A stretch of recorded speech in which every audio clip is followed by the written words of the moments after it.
अयोध्या नगरी की विशेषताएं कुछ इस प्रकार से थी। अयोध्या नगरी में चौड़े और सीधे मार्ग बनाए गए थे, जिनकी साफ सफाई हाथियों की सूंड से भरे इत्र मिले जल से की जाती थी। नगर को जाने वाले मेहराबदार प्रवेश द्वार संगमरमर से बनाए गए थे और दरवाजों को सोने और चांदी से बनाया गया था, जिन पर बहुमूल्य रत्न जड़े गए थे। अयोध्या नगरी की चार दीवारी अत्यंत मजबूत बनाई गई थी और आक्रमणकारियों से नगरी की सुरक्षा प्रदान करने के लिए हजारों क्षत्रियों को नियुक्त किया गया था। पूरी नगरी में सात मंजिला राजमहल थे, जिनके चारों ओर सुंदर उद्यान और बगीचे थे, जिनमें कमल पुष्पों से भरे सरोवर थे। सभी जगहों पर संगीत वाद्य यंत्रों के साथ ही साथ तोतों और मोरों की ध्वनि भी सुनी जा सकती थी।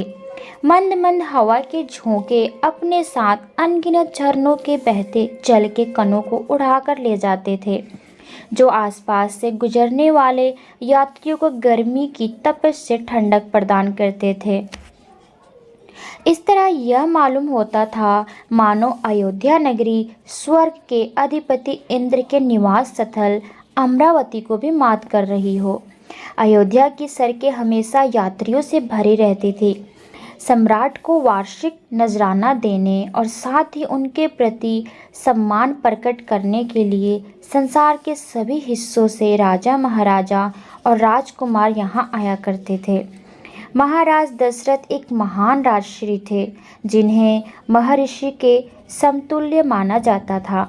वह सत्यनिष्ठ थे और उनकी समस्त प्रजा उनसे बहुत प्यार करती थी। महाराज दशरथ एक अतिरथ थे, जिसका अर्थ है कि वह कई हजार शत्रु योद्धाओं का मुकाबला कर सकते थे। महाराज दशरथ और साथ ही उनकी प्रजा की धर्मनिष्ठा के कारण वहाँ वैदिक सभ्यता का आदर्श रूप से पालन किया जाता था।